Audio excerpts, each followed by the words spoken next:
Et nous en venons aux questions de logement et d'urbanisme, à Michel Nerneuf, qui parle donc très tôt ce soir, et qui va s'en réjouir. Oui, enfin, tout est relatif. Tout est relatif. Non. Oui. Bon, la première délibération que j'ai le plaisir de vous présenter concerne l'immeuble bien connu des riverains du 1-3 Villa des Tulipes, ou autre adresse qui est 99 rue des Ruisseaux. Donc, vous savez, ce bâtiment abandonné qui a été squatté plusieurs fois. Donc, la ville l'a exproprié et maintenant le donne en bail emphytéotique à Paris-Habitat pour y réaliser une maison relais qui sera gérée par les enfants du canal d'Augustin Legrand, si mes souvenirs sont bons. Voilà, donc je vous invite à voter favorablement cette délibération. On va les faire comme ça une par une parce qu'elles n'ont pas grand-chose à voir les unes avec les autres. Alors, y a-t-il des demandes de prise de parole? Non. Qui est pour? Qui est contre? Elle est adoptée à l'unanimité. Alors là, on vous demande de votre avis sur la demande de permis d'aménager et l'étude d'impact environnemental sur l'opération d'aménagement Hébert. Cette opération d'aménagement Hébert a fait l'objet d'une concertation, j'allais dire, heureuse et pacifique et riche, qui a abouti à un projet assez consensuel, tout le monde. Et donc, là, ce que l'on constate, c'est que c'est situé donc, le long des voies ferrées, le long de la rue de l'Évangile, entre les voies ferrées donc, du réseau du Faisceau Ouest, la rue de l'Évangile, qui est une rue très bruyante et très, très passante, notamment par les camions, puisque les études de bruit qui ont été réalisées pour cette étude d'impact montrent que finalement l'origine du bruit vient plus de la rue que des voies ferrées. Compliqué avec l'imbrication du futur, point d'interrogation, mais futur quand même, Charles de Gaulle Express, qui doit à cet endroit-là sortir du Faisceau Ouest pour passer sous l'opération justement de Hébert. Donc c'est une chose un peu compliquée avec un vent important, le vent qui est créé par justement l'espace laissé par les voies ferrées. Et donc ça a demandé tout un travail pour faire que la situation finalement de l'habitat qui sera là, puisqu'il y a toute une partie d'habitat, ainsi que des activités et des bureaux, pour que l'habitat soit bien protégé en termes donc évidemment de son, de bruit, et aussi de vent, de luminosité. Et je dois dire que le travail avec le bureau d'études et les architectes qui ont travaillé a convaincu un peu tout le monde. Voilà, donc on constatera que donc, tant en ce qui concerne la biodiversité que ce qui concerne l'imperméabilité des sols, qui sont actuellement presque tous bétonnés, donc ils vont être débétonnés, qui vont permettre un accroissement du sol perméable, que les autres questions, je ne vais pas rentrer dans le détail de tout, en réalité le projet va plutôt améliorer les choses par rapport à la situation actuelle. Voilà, je vous invite donc à voter cette délibération. Alors, j'ai vu Pascal Julien lever la main, Laurent Keinec. Y a-t-il d'autres demandes de prise de parole? Non. Pascal Julien.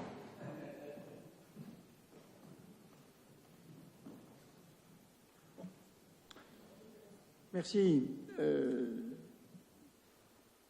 Il y a beaucoup de choses à lire sur cette délibération. Nous n'avons pas tout à fait terminé. Nous avons encore des questions en suspens. C'est la raison pour laquelle nous nous abstiendrons, mais sans préjuger de ce que sera notre vote au Conseil de Paris. Voilà. Je préfère dire les choses franchement. Mais on a quelques questions. Quand on lit que le projet propose de conforter à terme le lien avec le secteur Cap 18, comme ce secteur Cap 18 lui-même est condamné à partir, c'est un peu bizarre comme expression, en haut de la page 3 de la délibération. Bon, on observe évidemment qu'on crée 4000 m², c'est-à-dire 0,4 hectares, Sur un projet qui en compte 5,2, ça nous fait 7,6% d'espace vert. 7,6% d'espace vert.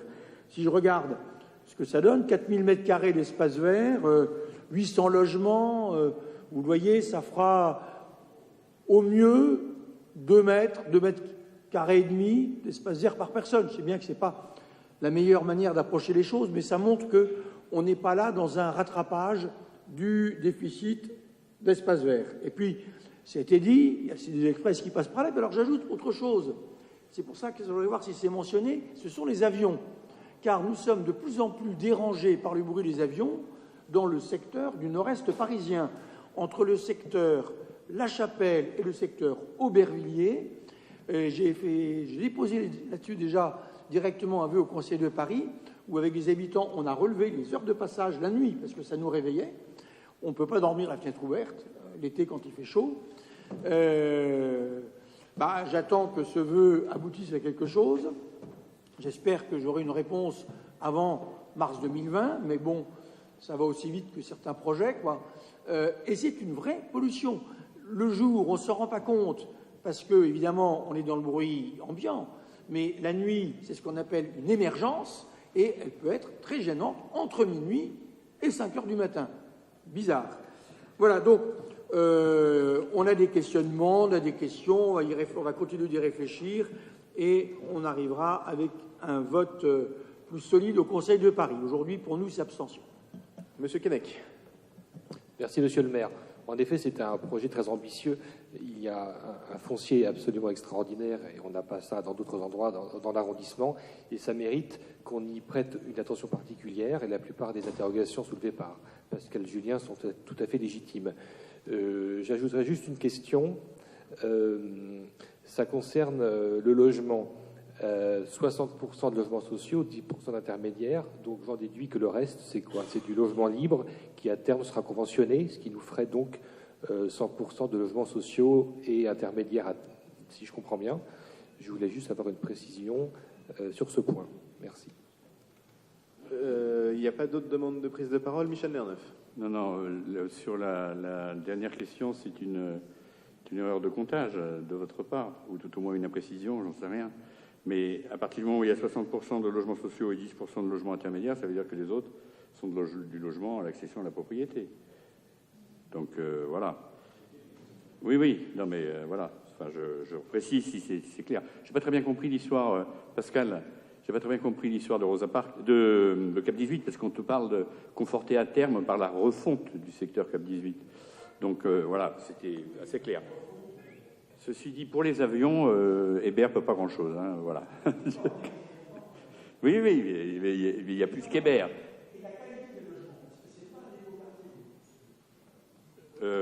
Regarde un peu dans les détails. Enfin, de toute façon, c'était pas l'objet vraiment de la délibération, là. C'est la délibération sur l'étude d'impact. Enfin, voilà. Après, chacun fait ce qu'il croit devoir faire.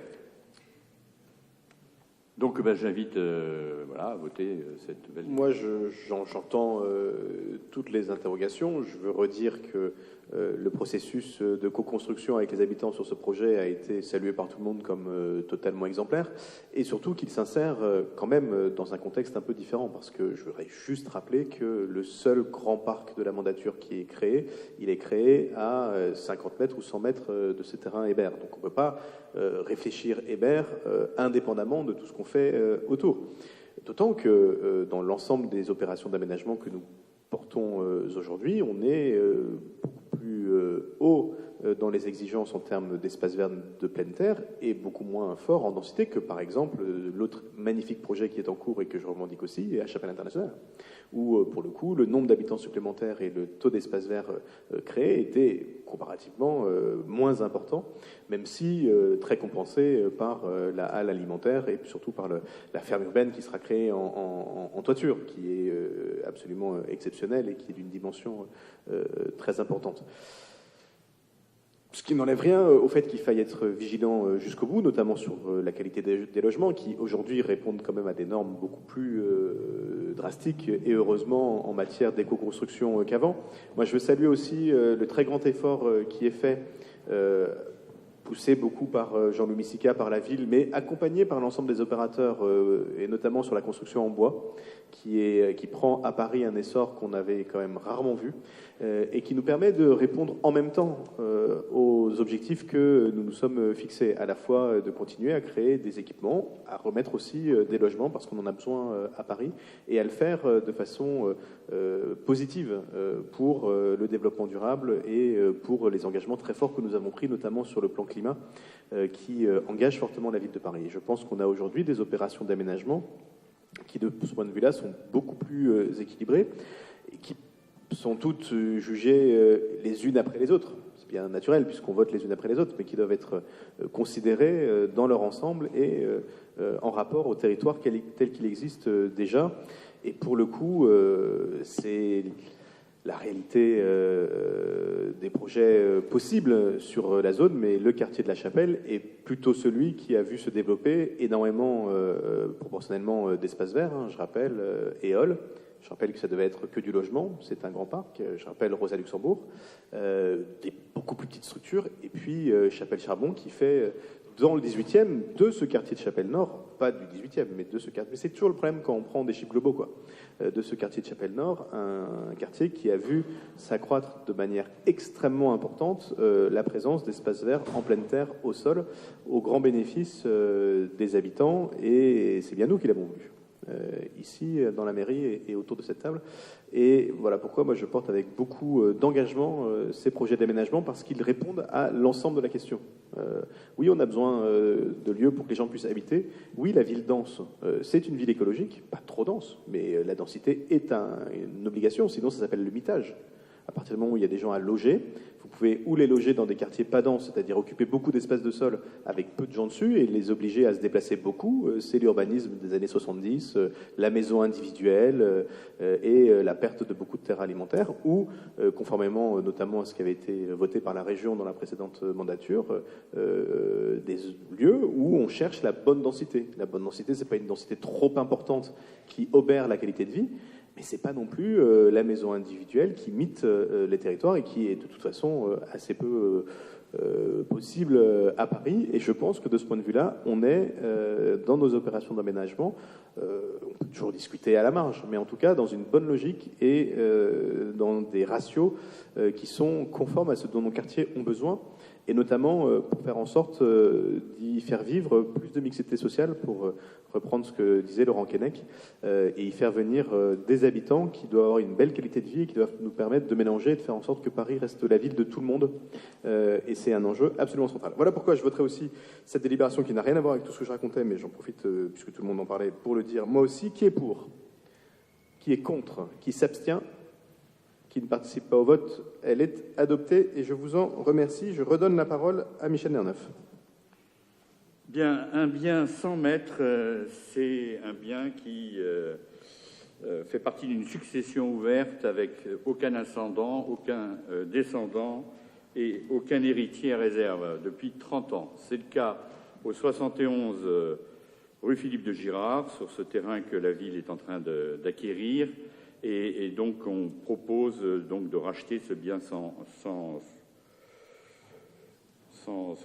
propriétaire, quoi, voilà, disparu, afin d'avoir la maîtrise totale du terrain, c'est-à-dire ça représente 3/18 du lot, numéro 15, situé rue Philippe de Girard. Merci beaucoup. Pas de difficulté, unanimité. Il en est ainsi décidé. Je vous en remercie. Michel Nerneuf. Bon, très rapidement, c'est assez long. Il s'agit de conventions de coopération que la ville de Paris a signées ou renouvelle avec les communes de proches banlieues. Pour nous, nous sommes concernés essentiellement par les établissements publics territoriaux de Seine-Saint-Denis et notre arrondissement, dans le cadre des Jeux Olympiques, dans le cadre de l'aménagement des portes, dans le cadre d'un certain nombre de communications, disons, de pensée, les réseaux cyclables métropolitains, la transition écologique, les continuités urbaines. Donc, tous ces points, il y a des conventions qui sont signées, notamment avec Plaine Commune et avec le département. Et c'est pareil à peu près sur toutes les autres avec toutes les autres villes qui sont juste à la périphérie de Paris. C'est donc la continuation de l'amorce de ce qui sera peut-être un jour une véritable métropole avec une gouvernance métropolitaine totale. Voilà ce que je vous invite à voter favorablement.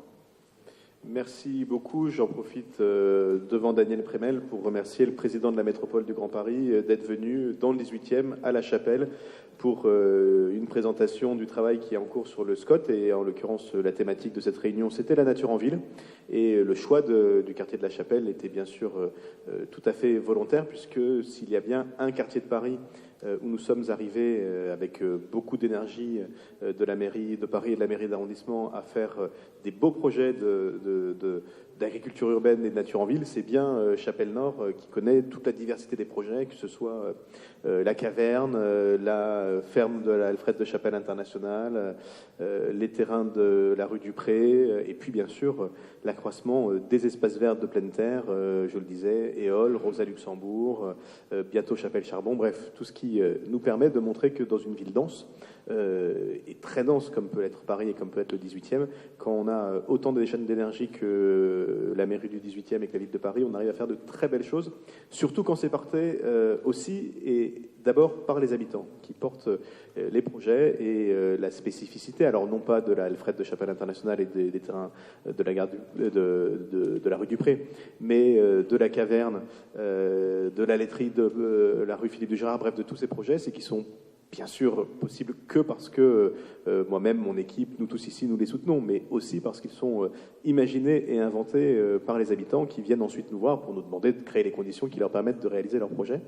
C'est très significatif sur la caverne, où c'est nous qui avons souhaité que le bailleur ferme ces parkings qui étaient très problématiques en matière d'occupation, de deal, et qui avons, avec le bailleur, rendu possible le magnifique projet de personnes qui savent un tout petit peu rêver et qui savent imaginer des choses que beaucoup pensaient impossibles. Et je trouve que on entend tellement de bêtises sur ce quartier de La Chapelle, on entend tellement de bashing, on entend tellement même de haine qui dégueule sur ce quartier, et que la métropole du Grand Paris puisse aussi reconnaître ce que ce quartier apporte à Paris.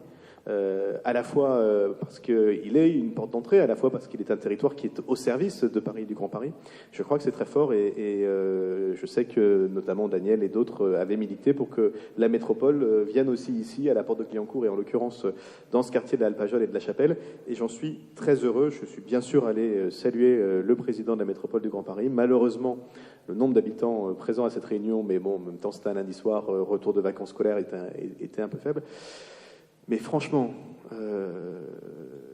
c'est un des quartiers les plus innovants, c'est un des quartiers les plus nouveaux, c'est un des quartiers qui représente le plus ce qu'est le Paris de demain que ce que le quartier de la Chapelle, et il mérite tellement mieux que ceux qui passent du matin au soir à en dire du mal, que ça fait un peu de plaisir quand les institutions, quoi qu'on en pense, le reconnaissent aussi. Bref, votons en attendant cette convention de coopération qui est pour unanimité. Il en est ainsi décidé. Et enfin, des projets dans le cadre du NPNRU. La parole est à Michel Lerneuf. Oui, dans les secteurs donc, retenus d'intérêt général par l'ANRU, donc pour nous, nous sommes concernés par le secteur Les Portes du 18e et particulièrement par deux écoles, puisque c'est une délibération d'ASCO que je défends là. L'école Charles-Hermite pour 18 enfants, et le collège Utrio pour 12 collégiens. Il s'agit donc de donner comme objectif d'associer et de sensibiliser les enfants au programme de renouvellement urbain pendant la phase de construction des projets, mais également celle des travaux. Et il y a donc une subvention de 47 000 et quelques euros pour trois animateurs de ces différents ateliers, le CAUE, le BAL et Robin des Villes. Je vous invite donc à voter cette délibération. Et j'en ai fini. Merci beaucoup, Monsieur Honoré. Non, pardon. Pas de demande de prise de parole. Je vais la mettre aux voix. Qui est pour unanimité? Il en est ainsi décidé.